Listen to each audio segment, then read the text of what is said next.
بسم الله الرحمن الرحیم. به نام خداوند بخشنده و مهربان. به کانال پویا 01 خوش آمدید. ترجمه سایت انگلیسی به فارسی با گوگل ترنسلیت.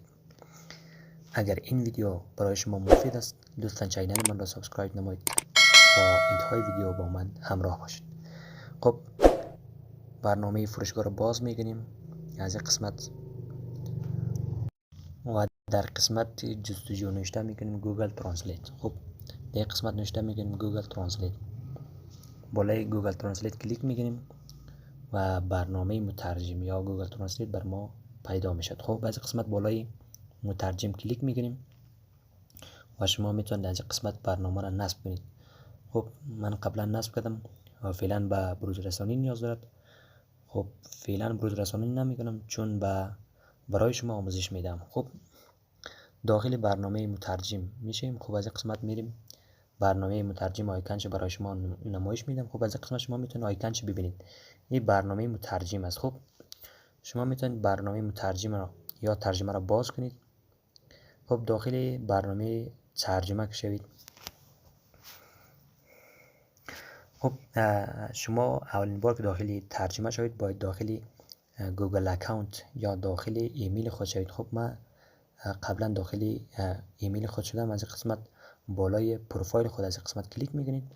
زمانی که بالای پروفایل کلیک کنید از قسمت زبانهای بارگیری شده بالای از کلیک میکنید و زبان فارسی را بارگیری میکنید. خب و شما از قسمت زبان فارسی را پیدا میکنید و شما زبان فارسی را بارگیری میکنید. خب از قسمت زمانی که زبان فارسی را بارگیری کنید و از قسمت داخل گوگل اکانت میشه داخل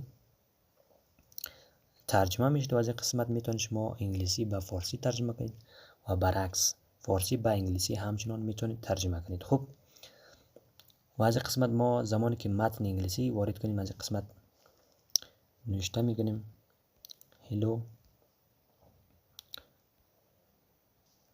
how are you.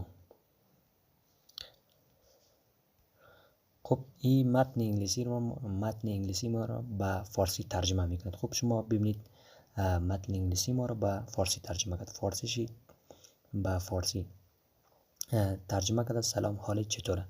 خب شما میتونید از این برنامه ترجمه یا گوگل ترنسلیت میتونید در سایت هم استفاده کنید. خب میتونید سایت های انگلیسی را به فارسی ترجمه کنید. خب میریم داخل برنامه کروم خود. از این قسمت داخل برنامه کروم خود شدید و از این قسمت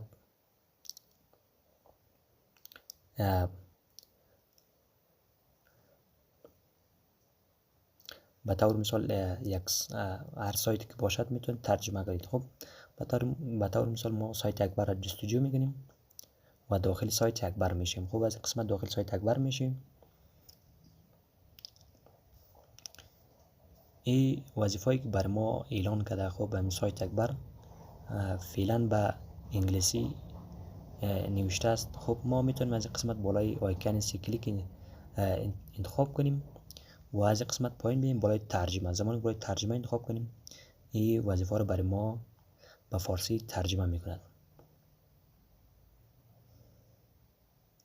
خب این به فارسی ترجمه کرد. خب داخل از این وظیفه که شویم میتونیم محتویات همین وظیفه را میتونیم به فارسی ترجمه کنیم. خب از این قسمت میبینید کلی از این به انگلیسی نوشته است میتونیم به فارسی ترجمه کنیم. خب از این قسمت بالای سی نقطه کلیک میکنیم و از قسمت بالای ترجمه انتخاب میکنیم.